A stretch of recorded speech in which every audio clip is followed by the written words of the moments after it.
Hello there, I'm Robson. I'm a digital sculptor, father, musician, other half, author, write lots of articles, do lots of stuff basically.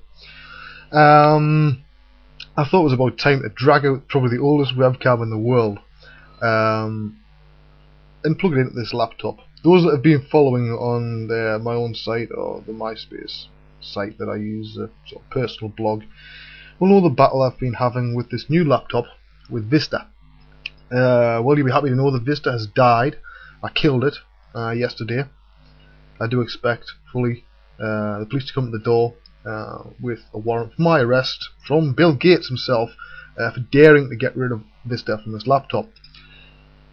Well, that might sound a bit crazy. There's a serious point to it. They don't make it easy to get rid of Vista. Oh boy, don't they. This is a Samsung R60 Plus laptop. It's got 2 GB of RAM, nice ATI card in, Core 2 Duo, Intel chip. It's it's alright for what I need it to do work-wise during the day when I'm out and about. But when you manage finally to get Vista formatted and out of the way, you think, great, simple matter, we'll just put XP in, no more problems. Haha, then comes the issue. You come to put the driver in, you download it from Samsung's site, or Samsung even, and it doesn't work. It's a corrupt archive. Alright, fair enough, I'll just go find out the model number, go straight to ATI, I'll get it from there. So you do, you go to install it, and it comes up with, I'm sorry, you don't have any ATI hardware in your machine, so please sod off. Which was nice. So I spent about 9 hours convincing that I did indeed have ATI hardware, only for them at the very last second to release an update that admitted that this installer was crap, amongst other things. But they don't make it easy. So I'm still trying to get everything back into this thing here. And I thought, well, as I'm messing around waiting for installs and things, I'll see how well it records voice, which I know it doesn't record voice very well. This is the one I normally use, by the way, when I'm doing the DVDs, the Getting the ZBrush DVDs, etc., and the previous ones. Now, on the big machine, which is over there, right behind the camera, it's fine. The quality's fine, as people who bought them will know. On this, it sounds like I'm speaking into a small tin can like that. A tin can, which is terrible. So you'll have to just basically put up with the crappy quality, to be honest. I'm amazed that this webcam's actually working. This isn't my webcam. Well, originally it was. Then I gave it to my other half, Kat.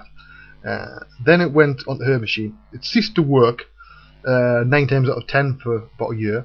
Then it started working again. I'm not sure what the state of play was. A while back it got lost down the back. Then we found it again.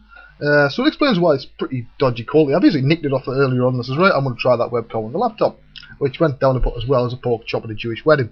Not that it's ever used, by the way, it's just, it's there, and it's hers, It's a bit like if she says, well, I'm going to just use this laptop. It'll be, oh no woman, you ain't getting this laptop. But that's just part of the fun of relationships. Otherwise known as arguments. No, we don't argue. No, we have discussions. Serious discussions. With lots of shouting and stuff. Nah, I'm joking. I should point out that I do have a weird sense of humour. You either love it or you hate it. I inherited it from my grandfather. And most people hated him as well.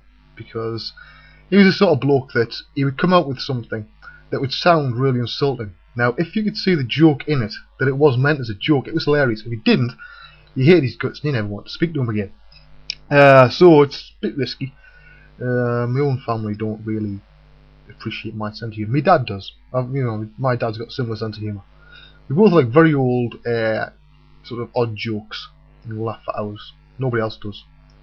But anyway, I should point out as well, some people be wondering, why is your voice different than one of the DVDs? It's quite simple. When I'm recording the DVDs, I've got to put on my posh BBC accent and be sort of nice and clear, so everybody can understand what the hell I'm going on about. Hopefully. When I'm doing stuff like this, I don't see why I should bother. Because there's probably about 5 people who are going to watch it.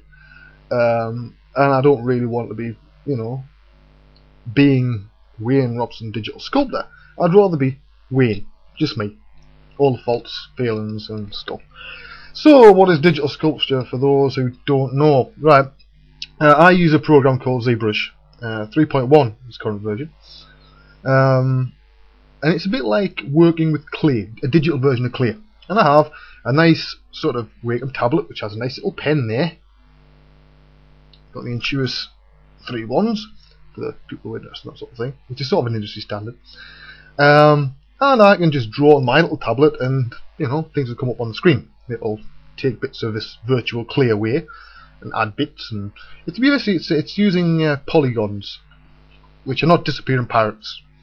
It's a complex subject, you know. I can't cover the whole of 3D digital sculpting in 15-minute video for YouTube, you know, so you'd have to do a certain amount of reading and looking in search engines, I'm afraid.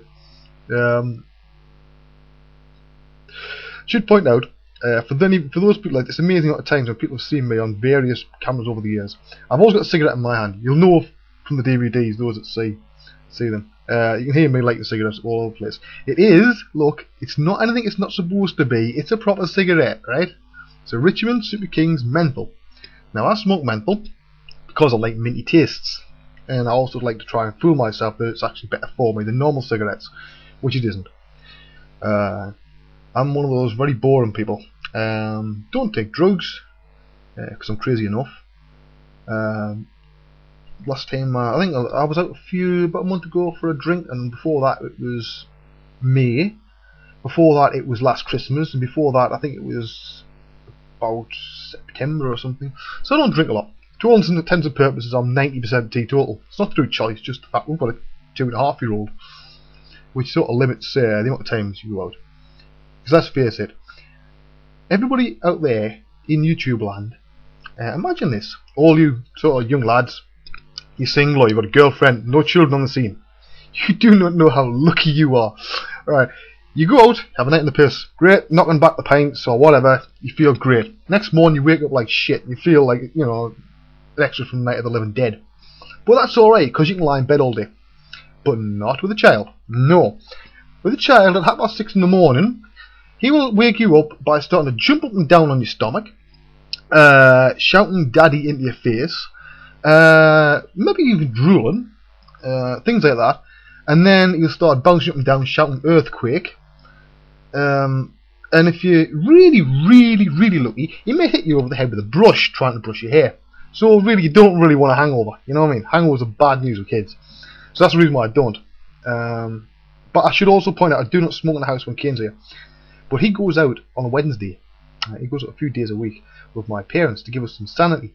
So this is the time I'm allowed a cigarette in the house, not standing outside, not standing at the door in the rain, but in the house. And then, about 2 hours before he gets back, we open all the doors and windows, regardless of how cold it may be, and get the place all nice and smoke-free again. So before anybody starts any video replies telling me it's terrible. Interesting point, this is an interesting point. This shuts a lot of people up when they're about not smoking, by the way, which is sort of my hobby, you know, because there's a bit of a push in America and Britain and Europe in general about the evil of smoking and how we're all to be stoned. Well, I mean stoned with, you know, bricks, not stoned as in whoa, hippie land. No.